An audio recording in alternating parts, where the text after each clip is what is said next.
नमो नारायण। श्री परमात्मने नमः। गुरु ब्रह्मा गुरु विष्णु गुरुदेवो महेश्वर, गुरु साक्षात् परब्रह्म तस्मै श्री गुरुवे नमः।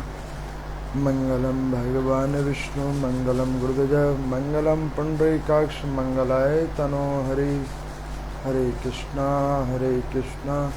कृष्णा कृष्णा हरे हरे, हरे राम राम राम हरे हरे। श्री ब्रह्म पुराण की कथा।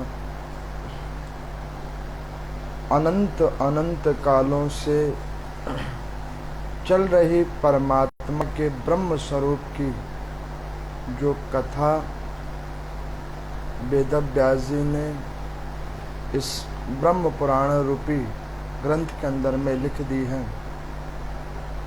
ऐसी अद्भुत कथा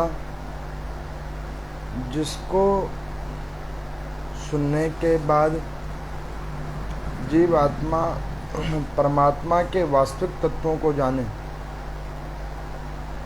और उस परमात्मा की कृपा जीवात्मा पर किस किस प्रकार हो, उन लीलाओं के वर्णन को श्रवण करने मात्र से जीवन के कई अनंत अनंत पाप कर्म कटित हो जाते हैं। उस अद्भुत कथा की श्रृंखला गत आज आप और हम लोग 18 दिनों से सुन रहे हैं। आज अष्टादीन दिवस का दिन है, जिसके अंदर में कल की कथा में मैंने आप लोगों को नारद जी के द्वारा ब्रह्मा जी से पूछे जाने पर भगवान श्री कृष्ण की आनंद कंद कथाओं का वर्णन सुना, जिसमें आप लोगों ने सुना कि लोमहर्षण सूत जी ने प्रभु की लीलाएं बताई। उन लीलाओं में गिरिराज जी की उत्पत्ति भी बताई, धेनुकासुर का वध, कालिया नाग का दमन, नाना प्रकार की भगवान श्री कृष्ण की लीलाएं। उन कथाओं की श्रृंखला के अंदर में नारद जी ने कहा कि प्रभु, ये असुरों का और वैष्णव जनों का परस्पर बैर रहा है। इस बैर के बीच में परमात्मा को कष्ट कर करके अपने उन वैष्णव जनों के ऊपर कृपा करने के लिए बार बार पृथ्वी लोक पर आना पड़ता है। उस आनंद कंद भगवान को बार बार जन्म ले लेकर पृथ्वी लोक पर आना पड़ता है। ब्रह्मा जी कहने लगे कि प्रभु, सृजन का जो कार्य है वो ऐसे ही संपादित नहीं करते, वो भक्तों के हृदयों में वास ऐसे ही नहीं करते, वो भक्तों के अंदर हृदय में वास तभी करते हैं जब उसका हर पल ध्यान और उसकी रक्षा करने के लिए अग्रसर हो जाते हैं। ये कथाएं उन तत्वों को बता रही है कि परमात्मा किस प्रकार से जीवात्मा के ऊपर कृपा करने के लिए कैसे कैसे रूप ले लेते हैं। यही परमात्मा बालक बनकर इंद्र की पूजा को रुकवा देते हैं और उसी इंद्र के कोप को शांत करने के लिए गिरिराज को अपनी कनिष्का उंगली के ऊपर उठा लेते हैं। बड़े अद्भुत चरित्र का व्याख्यान है। उसी अद्भुत चरित्र के व्याख्यान की श्रृंखला में आगे लोमहर्षण सूत जी कहते हैं कि देखो, जब भगवान ने इतने सारे असुरों को मार दिया, कंस को पता लगा कि गोकुल और वृंदावन के अंदर जो मनमोहक वो बालक श्री कृष्ण है, वो कोई साधारण बालक नहीं है, वो देवकी का 8वां गर्भ है, जो मेरे मृत्यु का सूचक है। अब कंस की विचलितता और बढ़ गई। उसने भगवान की हत्या करने के लिए, श्री कृष्ण भगवान की हत्या करने के लिए कंस ने अक्रूर जी को कहा कि आप जाओ और जाकर श्री कृष्ण जी को, बलराम जी को किसी भी प्रकार से मथुरा लेकर आओ। इधर प्रभु ने रसोत्सव,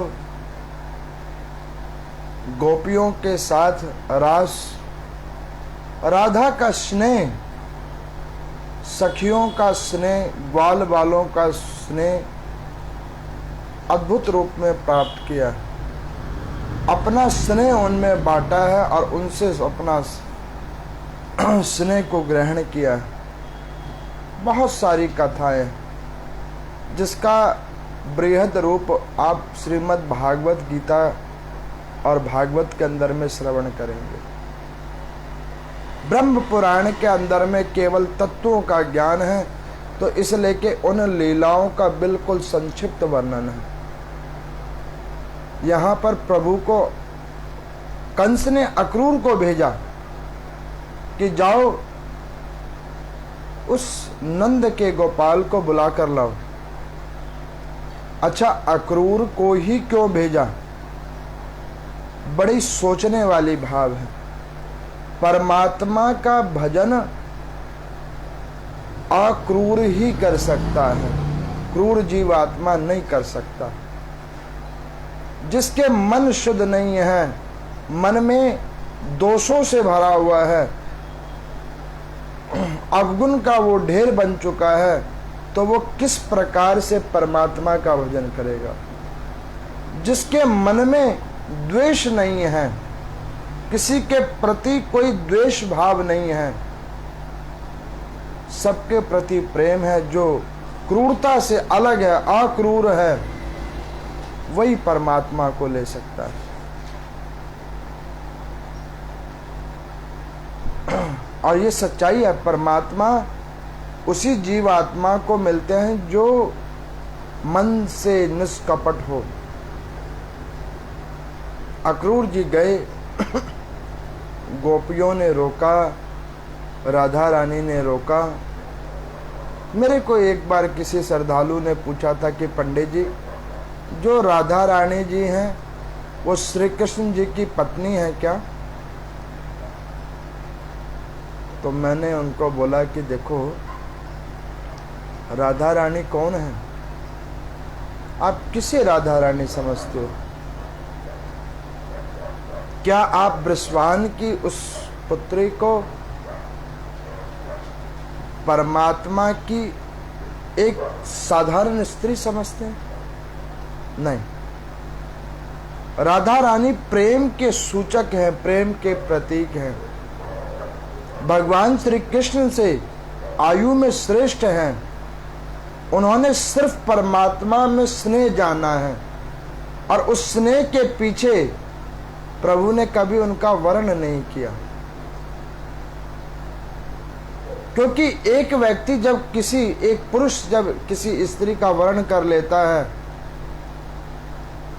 तो वहां पर हो सकता है कि जीवन काल में कुछ खटास भी उत्पन्न हो जाए, कुछ कार्यों की वजह से, कुछ स्वभावों की वजह से। लेकिन राधा रानी से सदा सर्वदा प्रभु ने स्नेह किया है।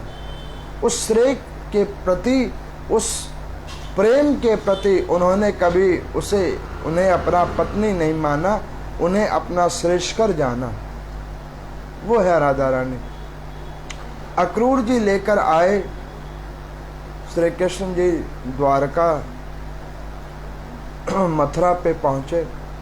मथुरा में पहुंचकर एक कुब्जा नारी जो कंस के लिए रोज चंदन ले जाए, पुष्पमाला ले जाए, उसके ऊपर प्रभु ने कृपा की।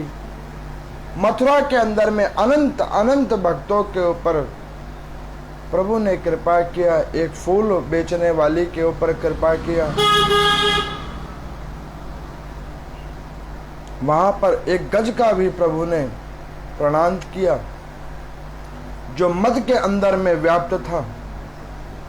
और उस गज को जब प्रभु ने मोक्ष की प्राप्ति दी, मृत्यु प्रदान किया, तो प्रभु ये कहना चाह रहे हैं उस गज के स्वरूप और उसकी मुक्ति के बाद में कि कंस जिन जिन जीव आत्माओं ने वैष्णव जनों का अनहित किया है, सनातन धर्म का अनहित किया है, वो कभी मुझे प्रिय नहीं हुआ है। प्रभु कहना चाहते हैं जिसने परमात्मा के प्रति द्वेष उत्पन्न किया है वो कभी श्रीमन नारायण को प्रिय नहीं हुआ। प्रभु वहां पर गए, कंस का वध किया है। उस देवकी और वसुदेव जिनको कंस ने कारागार में आज भी बंद करके रखा है, उन अग्रसेन महाराज जिनको आज भी कारागार में बंद करके रखा है, प्रभु गए और उनको मुक्त किया है। इतनी कथा होने के बाद में सूत जी से शौनक आदि ऋषियों ने पूछा कि जो परमात्मा का पिता बन के आया, माता बन के आया, प्रभु ने उसकी सुनवाई इतने अंत में क्यों की? जन्म होने के बाद अब तक उनको कारावास में क्यों रखा? तो सूत जी कहने लगे कि कई लोगों के मन में ये भाव आ जाता है ना कि हमने थोड़ी बहुत पूजा कर ली है तो परमात्मा हमारे ऊपर इतनी कृपा कर देंगे, हमने ये कर दिया है तो परमात्मा हमारे ऊपर ये कृपा कर देंगे। ये कथा उन लोगों के लिए है जो लोग कुछ इस प्रकार के विचार रखते हैं। ये कथा उन लोगों के लिए है जो लोग ये सोचते हैं कि प्रभु थोड़ी बहुत भजन करने पे, थोड़ा बहुत पुण्य आदि का भोग उपभोग करने के बाद प्रभु की प्राप्ति हो जाएगी। ये कथा उन लोगों के लिए है।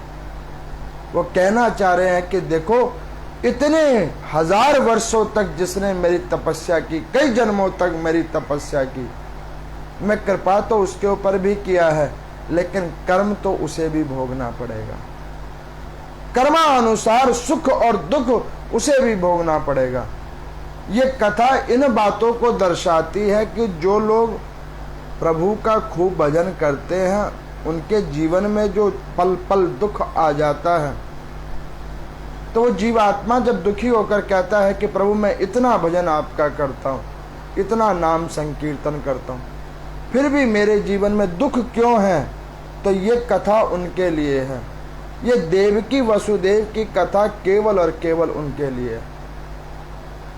प्रभु मथुरा में अग्रसेन महाराज को स्थापित किया है। प्रभु द्वारकाधीश बने हैं, द्वारका के नाथ बने हैं। वहां पर प्रभु ने अनंत अनंत लीलाएं की हैं। 16,108 रानी पटरानियों के साथ अपना कल्प बिताया है। एक पौंड्रक वासुदेव के ऊपर में भी प्रभु ने,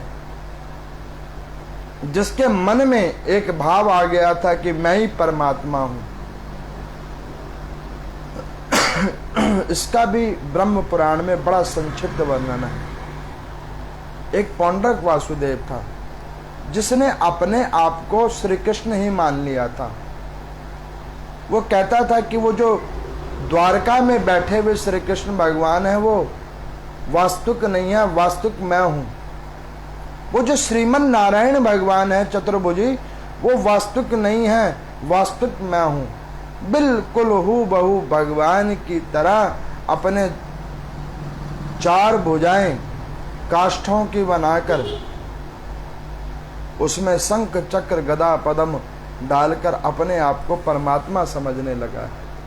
कई लोगों को आप देखोगे कि थोड़ा बहुत जब उन्हें ज्ञान हो जाता है कई चीज़ों का, तो वो अपने आप को सबसे श्रेष्ठ कर मानने लग जाते हैं। उनके मन में दम्भ आ जाता है कि हमसे ज्ञानवान और कोई नहीं है। वो अपने ज्ञान का कुछ व्याख्यान इस प्रकार से करते हैं कि जैसे उनसे बड़ा कोई ज्ञानी नहीं है, वही हालात पौंड्रक की। और परमात्मा ऐसे जीवात्मा के उस दंभ भरे ज्ञान को कभी नहीं अपनाते, उसे मुक्ति तक प्रदान नहीं करते। अब इन कथाओं को सुन लेने के बाद में शौनक आदि ऋषियों से ने सूत जी से पूछा कि प्रभु एक बात बतलाओ कि परमात्मा ज्ञान के वश में है कि प्रेम के वश में?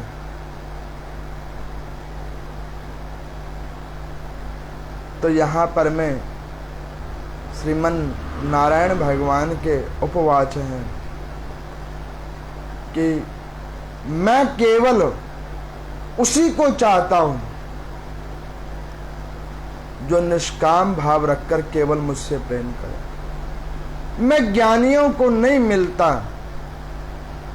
मैं कर्मकांडियों को भी नहीं मिलता, मैं तपोनिष्ठ के ऊपर भी कृपा नहीं करता। वो भी एक प्रकार है रिझाने का। मैं जितना सुलभ और सरल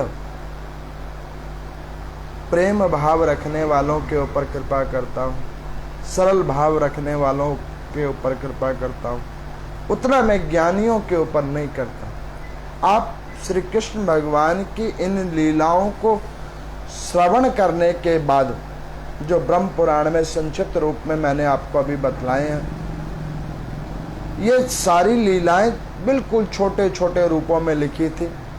इसी लेके मैंने इन कथाओं को बृहद रूप में नहीं सुनाया, क्योंकि ब्रह्म पुराण में केवल तत्व का ज्ञान ही देना मेन था कि परमात्मा वास्तविक में है क्या, इस कथाओं का सार तत्व क्या है।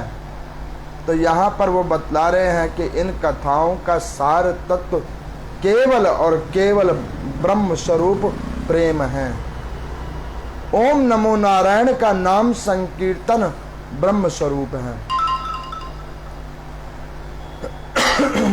अब यहाँ पर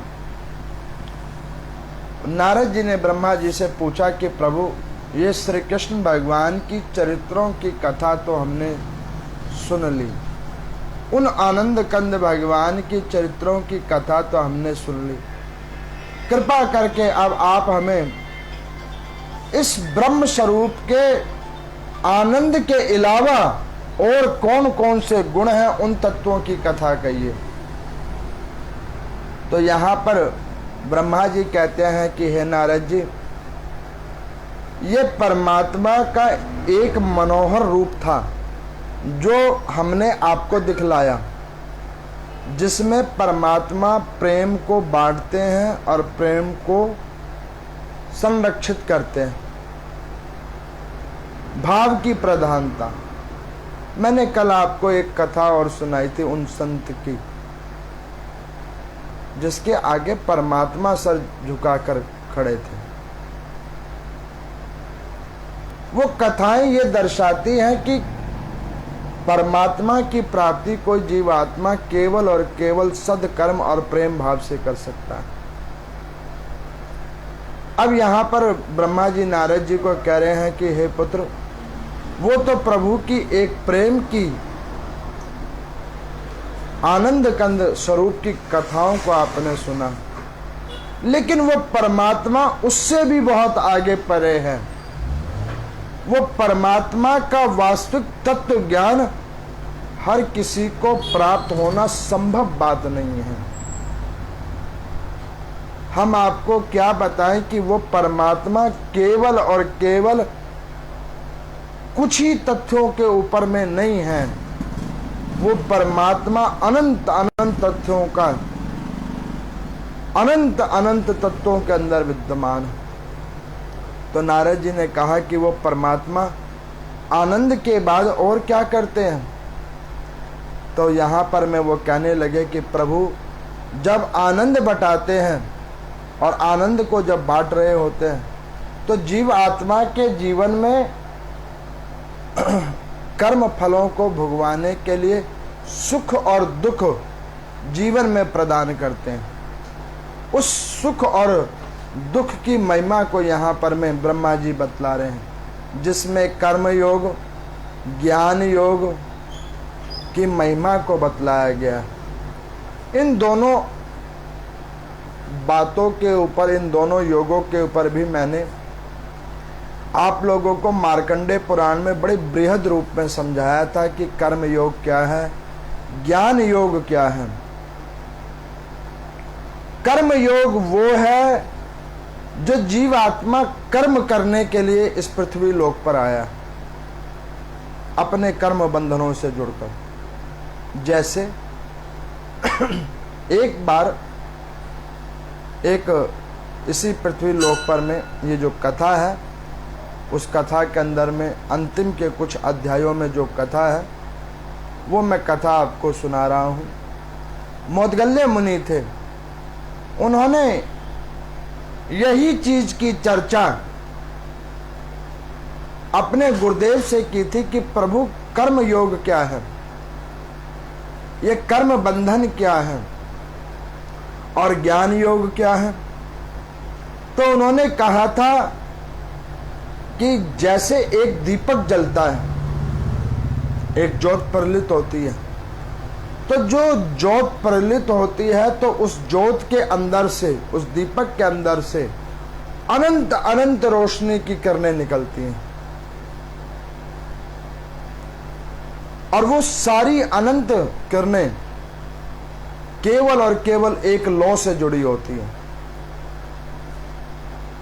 ठीक उसी प्रकार से व्यक्ति का पृथ्वी लोक पर में जब वो किसी भी योनि में उत्पन्न होता है तो उसके कर्म एक दूसरों के साथ जुड़े होते हैं, अनंत अनंत प्रकार रूप से। कोई किसी का पिता बना है, कोई किसी की माता बनी है, कोई भाई है, कोई बहन है, कोई पुत्र है, कोई पुत्री है। आप एक चीज गौर करना मेरी बात का, उस संत ने तो पूछा ही था, मैं भी आपको बतलाता हूं कि कई बार कई लोग सोचते हैं कि वो फलाना व्यक्ति हमसे इतना प्यार क्यों करता है। आप अपने घर में देखना कि बहुत सारे लोग होंगे आपके समाज में, आपके घर में, आपके समाज के अंदर में जो आपसे प्रेम रखते होंगे, बहुत सारे ऐसे होंगे जो आपसे द्वेष रखते होंगे, कई मित्र होंगे, कई शत्रु होंगे। अच्छा, इसके अलावा बहुत सारे ऐसे लोग होंगे जिन्हें आप देखते होंगे और वो आपको देखते होंगे, उन्हें आपसे कोई लेना देना नहीं और आपको भी उनसे कोई लेना देना नहीं। अब आप ये बैठकर सोचो कि जिसको आपसे कोई लेना देना नहीं है और जो आपका मित्र अथवा शत्रु बना हुआ है या कोई संबंधी बना हुआ है, इनमें भेद क्या है? तो भेद केवल यही है कि जिनके साथ आपके कर्म जुड़े हुए हैं, कर्म बंधन आपके जुड़े हुए हैं, वो आपके इन्हीं रूपों में आए हुए हैं। कोई मित्र बन के, कोई शत्रु बन के, कोई भाई, कोई बहन, नाना प्रकार रूप से। लेकिन जिनका आपसे कोई संबंध नहीं है, जिनका आपसे कोई लेना देना नहीं है, तो वो भी इस पृथ्वी लोक पर में आए हैं, अपना कर्म भोग रहे हैं। आपका होना नहीं होना उनके लिए कोई प्रभावकारी नहीं है। ये है कर्म योग, जिसमें जीवात्मा कर्म अपना स्वयं भोगता है।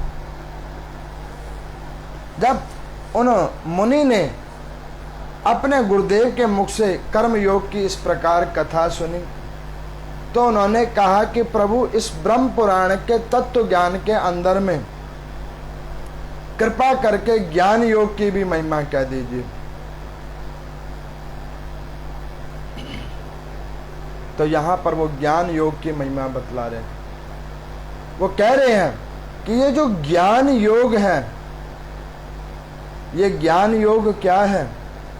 ये ज्ञान योग ये वो है जब जीवात्मा इस पृथ्वी लोक के ऊपर में अवतरित हो जाता है, कर्मा अनुसार संबंधों के अंदर आ जाता है, सुख अथवा दुख को भोगना प्रारंभ कर देता है, तब ये ज्ञान के रूप में जीवात्मा ये अपने अंदर में अपने ज्ञान से, अपने सूझबूझ मत से ये जब वो भान कर पाता है कि परमात्मा वास्तविकता में है क्या, परम तत्व है क्या, उसे ज्ञान योग कहते हैं। तो इस कथा को जब सुनाने लगे, कर्म योग और ज्ञान योग की कथा को, तो शौनक आदि ऋषियों ने पूछा कि हे सूत जी, इस कर्म योग और ज्ञान योग की कथा तो आपने कई बार बतलाई, इनमें क्या अंतर है उसकी भी कथा आपने कई बार सुनाई। अब कृपा करके एक जीव आत्मा जो पृथ्वी के ऊपर में आता है, वो अपने कर्मों को भोग लेता है, उसके बाद वो कैसे आगे की यात्रा करता है उसकी भी कथा कह दीजिए।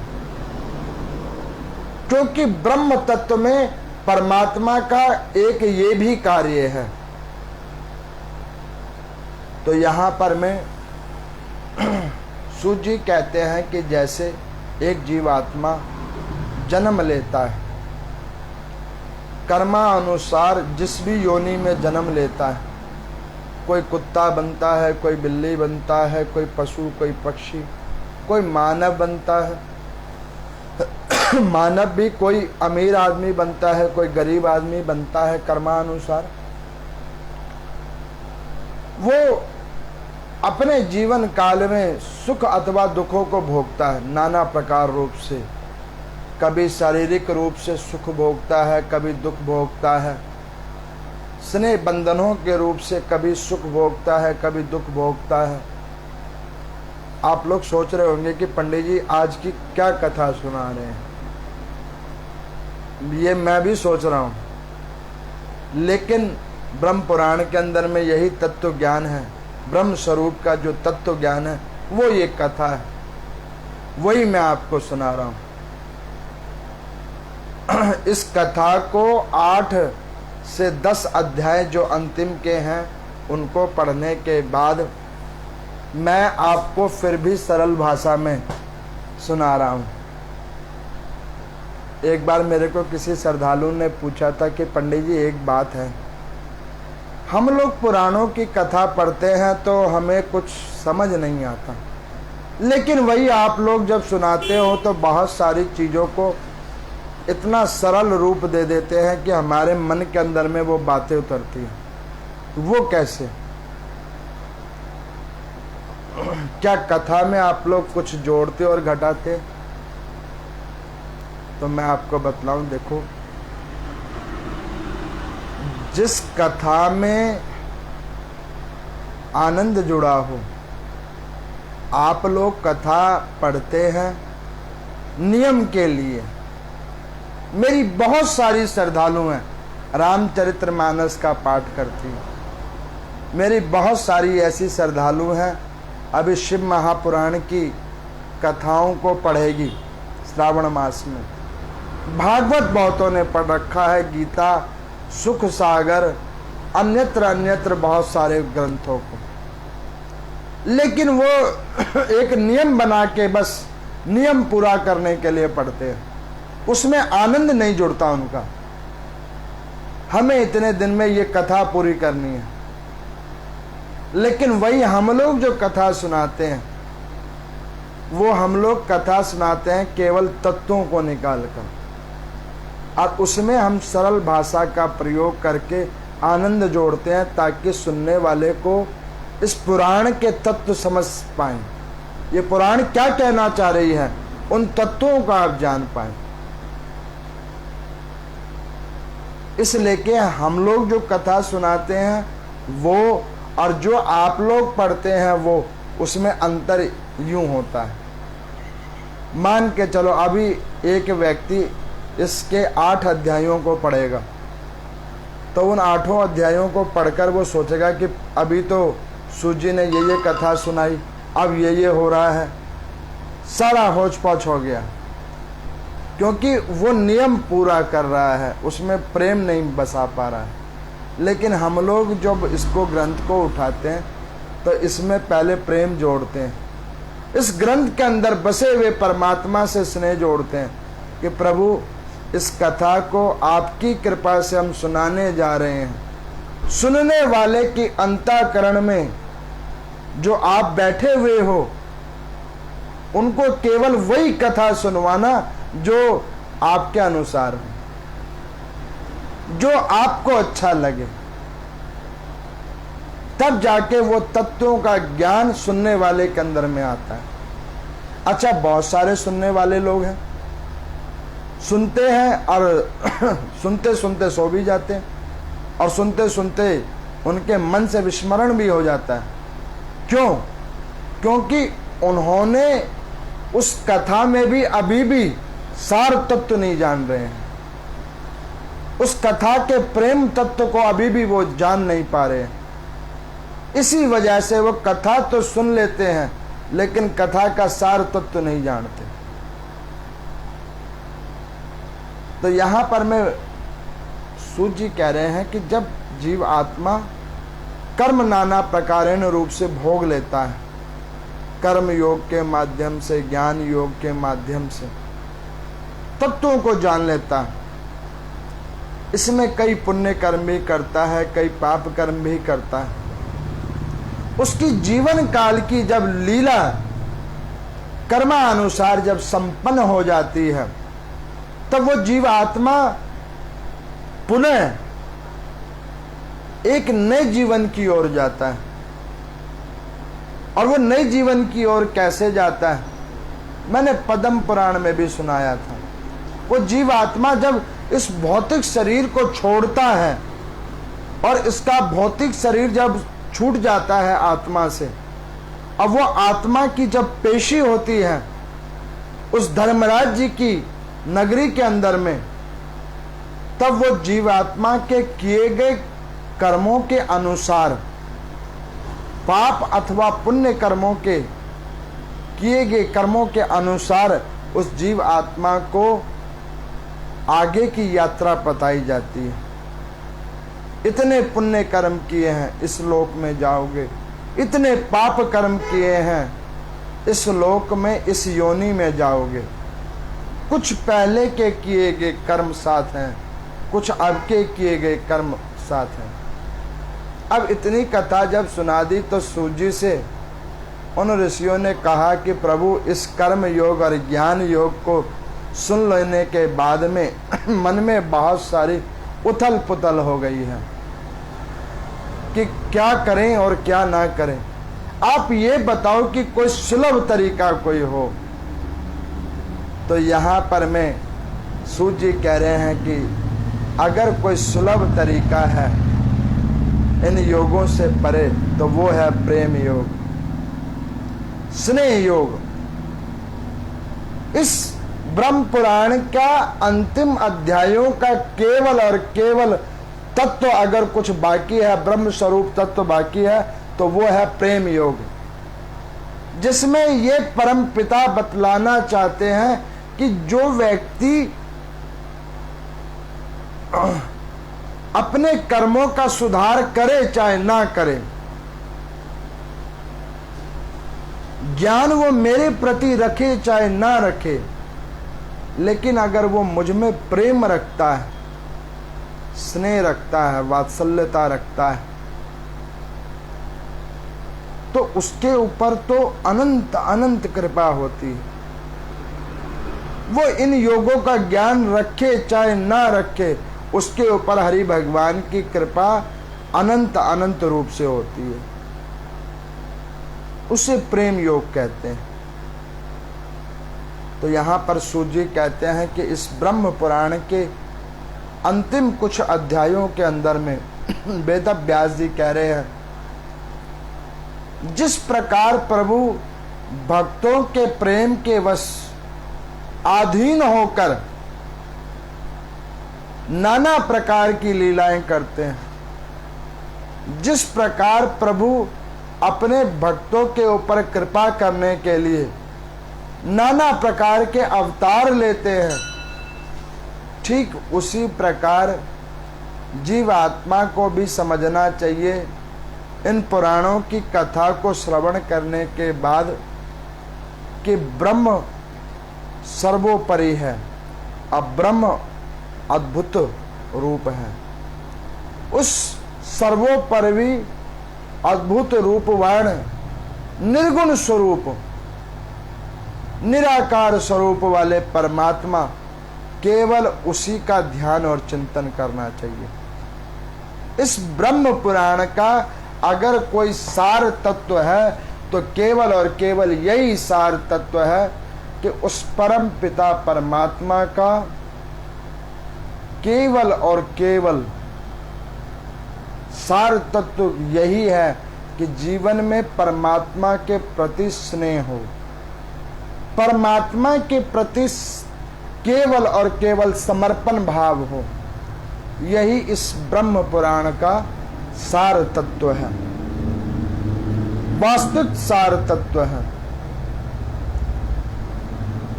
अब कई लोग ये सोच रहे होंगे कि गत लगभग 1 महीने से ये कथा चली,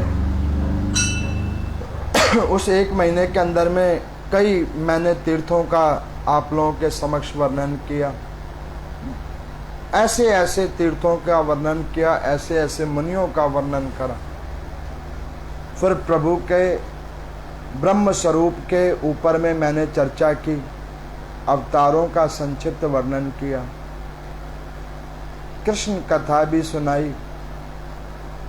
उसके बाद ये कर्म योग और ज्ञान योग की महिमा भी आपको मैंने अभी संक्षिप्त रूप में सुनाया। मैंने कथा को शुरू होने से पहले ही बतलाया था कि ब्रह्म पुराण सिर्फ और सिर्फ ब्रह्म तत्वों के ऊपर बना हुआ एक पुराण है, जिसमें संक्षिप्त रूप में परमात्मा ने ये बतलाया है कि वास्तविक में परमात्मा क्या है। और मैं भी आप लोगों को यही कह रहा हूं कि वास्तविक में परमात्मा कोई पहचानने योग्य वस्तु नहीं है। मेरे को एक बार किसी ने कहा था कि पंडित जी, व्यक्ति की वास्तविक पहचान क्या है? मैं आपको कहता हूं कि व्यक्ति की वास्तविक पहचान, वो हिंदू है कि मुसलमान, वो किसी संप्रदाय का है कि किसी और संप्रदाय का है, वो वैष्णव है या अवैष्णव है, इससे कोई लेना देना नहीं। वो भगवान का भजन करता है या नहीं करता, इससे कोई लेना देना नहीं। वास्तविक में एक मानव केवल और केवल वो जीवात्मा है जो पृथ्वी लोक के ऊपर में अपने कर्म को भोगने के लिए आया है। आप गौर करना मेरी बातों को। भारतवर्ष में सनातन धर्म को माना जाता है। ऐसे विश्व के अंदर में बहुत सारे देश हैं जहां पे अन्यत्र अन्यत्र नाना प्रकार रूप से परमात्मा की पूजा होती है। कोई किसी रूप में करता है परमात्मा की पूजा, कोई किसी रूप में करता है परमात्मा की पूजा। उन सब का केवल और केवल एक ही मूल तत्व है कि परमात्मा वास्तविक में पृथ्वी पे है। आप गौर करना मेरी बात को। आप किसी हिंदू को पूछोगे क्या पृथ्वी पे भगवान है, तो वो सब कहेंगे हाँ भगवान है। किसी मुसलमान को पूछो तो वो कहेगा अल्लाह है। किसी सिख को कहो तो वो कहेगा गुरु है। किसी संप्रदाय वाले को पूछो तो कहेगा उसके जो भी संप्रदाय के निर्धारित परमात्मा है। किसी ईसाई को पूछे तो वो भी कहेगा कि गॉड है। और मैं कहता हूं कि इसके अलावा भी अगर आप किसी से पूछो तो वो परम पिता वास्तविक रूप में है, जिसका कोई एक नाम नहीं है। ये तो नाम हम लोगों के सुलभ होने के लिए परमात्मा नाना प्रकार के नाम अपने रखवा लिए हैं। साकार रूप हम लोगों की सुलभता के लिए करवा दिया। मान के चलो किसी जगह पे आपको पहुंचना है, उस जगह का नाम आपको बतला दिया जाए। मैंने एक पीछे उदाहरण दिया था कि दिल्ली में प्याज बोला जाता है, बॉम्बे में कांदा बोला जाता है, और वास्तविकता में क्या है, वो प्याज भी वही है और कांदा भी वही है, बस भाषा अलग अलग है। ठीक उसी प्रकार से इस ब्रह्म पुराण का तत्व यही है कि परमात्मा एक ही है। जो लोग साकार रूप में पूजा कर रहे हैं वो भी, निराकार रूप में पूजा कर रहे हैं वो भी, कोई राम कह के पुकार रहा है वो भी, कोई अल्लाह कहकर पुकार रहा है वो भी, कोई गॉड कहकर पुकार रहा है वो भी, कोई गुरु मानकर पुकार रहा है वो भी, और कोई इन सब को नहीं जानता, कुछ और ही मूक भाषा में कह रहा है, तो परमात्मा उसका भी है। यही ब्रह्म पुराण का तत्व ज्ञान है। अंतिम के 8 अध्यायों की केवल और केवल यही कथाएं हैं। तो इस ब्रह्म पुराण की मैंने आपको शुरू से लेकर अंत तक की कथाएं जिस प्रकार से संक्षिप्त रूप में वर्णित थी, उसको अपने अनुभवों के साथ गत मैंने 18 से 19 दिनों में आपको ये कथा सुनाई है। अब इस पुराण का अंतिम दिवस जो है, गुरु पूर्णिमा वाले दिन हम इस कथा का भोग डालेंगे। प्रातः काल पहले शिव महापुराण की 6 बजे से कथा होगी। दिनांक 13 तारीख बुधवार को प्रातः काल 6 बजे से पहले मंदिर के अंदर में शिव महापुराण की कथा होगी, और शाम को 5:30 बजे से कीर्तन भजन के साथ इस ब्रह्म पुराण की कथा का हम लोग भोग डालेंगे। इस कथा को विश्राम स्वरूप देंगे और उस परम पिता परमात्मा, उस आनंद कंद भगवान से ये विनय करेंगे, ये निवेदन करेंगे कि हे प्रभु, जिस जिस ग्रंथों को हमने सुना है, जहां जहां हमने हरि भजन किया है, जिन जिन वैष्णव जनों के रूप से इन व्यास कथाओं को श्रवण किया है, उस कथा के अंदर में आप आकर हमारे उन बहुत सारे किए गए पाप कर्म जो इस जीवन के हैं, पूर्व जन्मों के हैं, उसके प्रायश्चित के ऊपर केवल आप ध्यान दीजिएगा। इतनी कृपा कर दीजिएगा कि वो पाप केवल कटित हो जाएं। कभी कभी कई बार मैं जब इन कथाओं को सुना लेता हूं ना, और शांत होकर जब मैं बैठता हूं, तो मैं कई बातों को सोचता हूं। पता नहीं आप लोग उस बातों को सोचते हो कि नहीं सोचते हो, लेकिन मैं कई बातों को सोचता हूं। कभी कभी मैं सोचता हूं, पता नहीं कौन से ऐसे कर्म मैंने किए थे कि मेरी यात्रा कहां शुरू हुई थी और कहां आ गई है। कहां मैं किस और ध्येय से आगे भाग रहा था और अब मैं किस और ध्येय पे आ गया हूं, और मुझे अभी ये भी नहीं पता कि जिस और मैं आगे भागा जा रहा हूं वो आगे पता नहीं कहां जाकर रुकेगा। आप लोग भी बैठकर सोचना, जो मैं सोच रहा हूं ना, वो भी आप लोग भी बैठकर सोचना, कि आप लोग भी देखना कि जब आप लोगों का बाल्य अवस्था था, क्या मन के विचार थे, किशोरावस्था में अब क्या हो गया और अभी क्या हालात है, और आगे हम किस दिशा में जा रहे हैं। कभी कभी जब आप उसको सोचने के लिए बैठोगे तो आपको एक चीज मन में आएगा कि पता नहीं परमात्मा हमारे कर्मानुसार, हमारे कर्मों के द्वारा पता नहीं किस किस प्रकार से कैसे कैसे कौन कौन से कर्मों को भोगने और भगवाने के लिए हमें रखा हुआ है। जब आप इन चीज़ों को ध्यान से सोचोगे तो बड़े विस्मित हो जाओगे, जैसे मैं हो जाता हूँ कभी कभी जब मैं याद करता हूँ कि मैं पता नहीं क्यों आया था इस पृथ्वी लोक पर। मैं जब इन बातों को सोचता तो मैं भी बड़ी देर तक गंभीर अवस्था में आ जाता हूँ। आप लोग देखो, गत कार्तिक मास से टिल अभी तक मैं कथाएं सुना रहा हूँ आपको। इतने सारे पुराणों को पढ़ लेने के बाद मैं कभी कभी यही बैठ के सोचता हूँ कि पता नहीं परमात्मा क्या चीज मुझसे चाह रहा है और मेरी कौन सी दिशा निर्धारित कर रखी है, और जो मैं कर रहा हूं वो क्या ठीक है या गलत है ये भी मुझे नहीं पता, और जो दिशा में मैं जा रहा हूं वो दिशा उपयुक्त है कि नहीं है वो भी मुझे नहीं पता।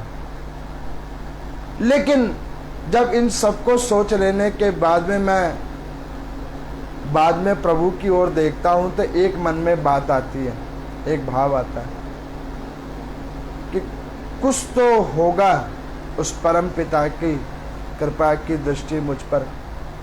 वो चाह रहे होंगे कि कुछ मैं ऐसा करूं तभी तो ये हो रहा है, नहीं तो अन्यत्र ये होता कैसे।